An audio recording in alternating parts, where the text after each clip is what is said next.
శ్రీరామ జయం. చతుర్థి తిథికి ఓ ప్రత్యేకత ఉంది. కృష్ణపక్షంలో వచ్చిన శుక్లపక్షంలో వచ్చిన చతుర్థి తిథి అంటే చతుర్థి తిథి. వన్నిత్వస్తు హిమాద్రిజ గణపతి. చతుర్థి తిథికి గణపతి దైవం. ఈ చతుర్థి తిథి మంగళవారం నాడు వస్తే అంగారక చతుర్థి అని పేరు.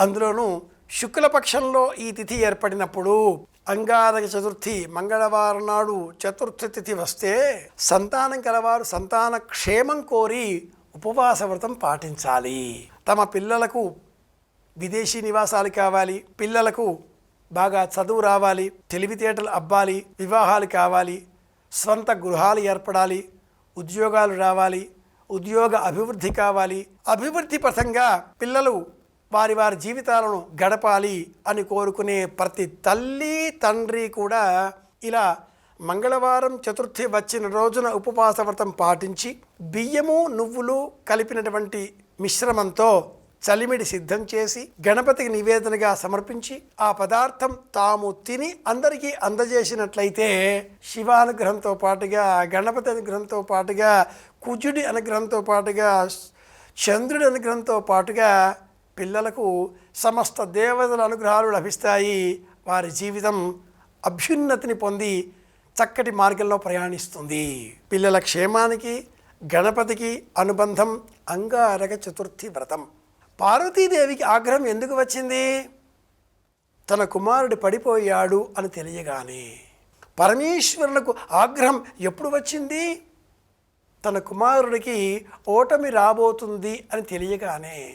ఏ పూజకైనా ముందు మనం గణపతిని ఎందుకు పూజిస్తాం? ఆది పూజ ఆ గణపతికే అని ఎందుకు మనం గణపతిని పూజిస్తాం? ఆది దంపతులైన పార్వతీ పరమేశ్వరుల అనుగ్రహం వారి పిల్లవాడైన గణపతిని మనం పూజిస్తే మనకు సులభంగా లభిస్తుంది. కాబట్టి విడిగా పార్వతి పూజ విడిగా శివుడి పూజ చేయడం కంటే గణపతిని పూజిస్తే ఆది దంపతుల అనుగ్రహం సులభంగా మనం పొందవచ్చు. మన గృహాలలో కూడా పిల్లలను పొగిడితే తల్లిదండ్రి సంతోషిస్తారు. మీ పిల్లవాడికి ఎన్ని శ్లోకాలు వచ్చో, ఎన్ని పద్యాలు వచ్చో, ఎంత అద్భుతంగా పాడుతాడు మీ పిల్లవాడు. మీ పిల్లవాడి నోట సరస్వతి అమోఘమైన జ్ఞాపక శక్తి. మీ పిల్లవాడు అలా నడుచుకుంటూ వెళుతూ ఉంటే సాక్షాత్తు కుమారస్వామి వెళుతున్నాడా ఏమి అన్నంత అందంగా కనిపిస్తున్నాడు కదా. ఎంత బుద్ధిమంతుడు మీ పిల్లవాడు. ఇలాంటి మాటలు చెబుతూ ఉంటే ఆ పిల్లవాడి తల్లిదండ్రులు ఆనందంతో ఉప్పొంగిపోతారు. ఇది ఎలాగో గణపతిని పూజిస్తే పార్వతీ పరమేశ్వరులు కూడా అలాగే ఉప్పొంగిపోతారు. ఇది విషయం.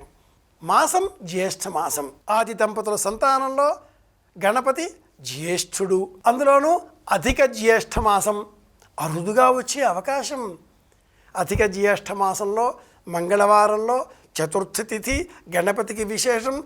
చాలా చాలా అరుదుగా వచ్చే అవకాశం కాబట్టి గణపతిని పూజిద్దాం. గణపతికి ప్రీతికరంగా నువ్వులు బెల్లంతో చేసిన పదార్థం, చప్పిడి కుడుములు, ఉప్పు కారం లేని పదార్థాలు, నూనెతో చెయ్యనటువంటి వంటకాలు, ఆవిరి కుడుములు, గరికతో పూజ, పత్రితో పూజ, వీటిని ఆచరించినట్లయితే అనుసరించినట్లయితే గణపతి అనుగ్రహం సులభంగా మనకు లభిస్తుంది. కాలానుగుణంగా ఈ వర్ష ఋతు ఆరంభ సమయంలో మనకు లభించేటటువంటి పండ్లలో మామిడి పండు కూడా ప్రత్యేకం. అంగార చతుర్థి రోజున మామిడి పండ్ల రసంతో గణపతిని అభిషేక సేవ నిర్వహించి ఆనందపరిచినట్లయితే ఆది దంపతుల అనుగ్రహం కూడా సంపూర్ణంగా మనకు లభిస్తుంది.